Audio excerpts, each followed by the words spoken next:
ମାଲକାନଗିରି ଜିଲ୍ଲା ଚିତ୍ରକୋଣ୍ଡା ବ୍ଲକର ଦୁଇ ଅଧିକାରୀ ଗତକାଲି କାର୍ ଯୋଗେ ଯାଉଥିବା ବେଳେ ଭିଜିଲାନ୍ସ ବିଭାଗ ପକ୍ଷରୁ ଚଢ଼ାଉ କରି ସେମାନଙ୍କ ନିକଟରୁ ବିପୁଳ ଟଙ୍କା ଜବତ କରି ଉଭୟଙ୍କୁ ଅଟକ ରଖିଥିବା ସୂଚନା ମିଳିଛି।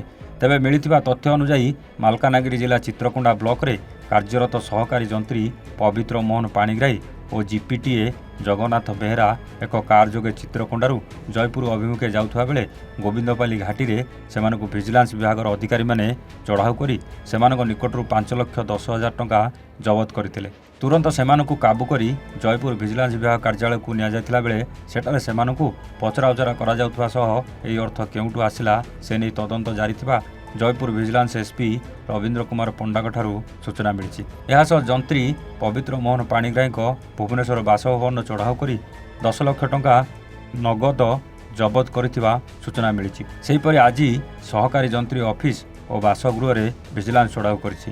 ଗତକାଲି ଚିତ୍ରକୋଣ୍ଡା ବ୍ଲକ ସହକାରୀ ଯନ୍ତ୍ରୀଙ୍କୁ ଭିଜିଲାନ୍ସ ଚଢ଼ାଉ ପରେ ଆଜି ଏକ 5 ଜଣିଆ ଭିଜିଲାନ୍ସ ଟିମ୍ ଚିତ୍ରକୋଣ୍ଡା ଆସି ପହଞ୍ଚିଥିଲେ। ପ୍ରଥମେ ସେମାନେ ସହକାରୀ ଯନ୍ତ୍ରୀଙ୍କ ସରକାରୀ ବାସଭବନ ଓ କାର୍ଯ୍ୟାଳୟକୁ ତଦନ୍ତ କରିଥିଲେ। ତଦନ୍ତରେ କିଛି ଗୁରୁତ୍ୱପୂର୍ଣ୍ଣ ଦସ୍ତାବିଜ ଜବତ ହୋଇଥିବା ଭିଜିଲାନ୍ସ ଟିମ୍ ସୂଚନା ଦେଇଛନ୍ତି। ମାଲକାନଗିରିରୁ ବାଦଲ ବିଶ୍ୱାଳଙ୍କ ରିପୋର୍ଟ, A1 ଓଡ଼ିଶା।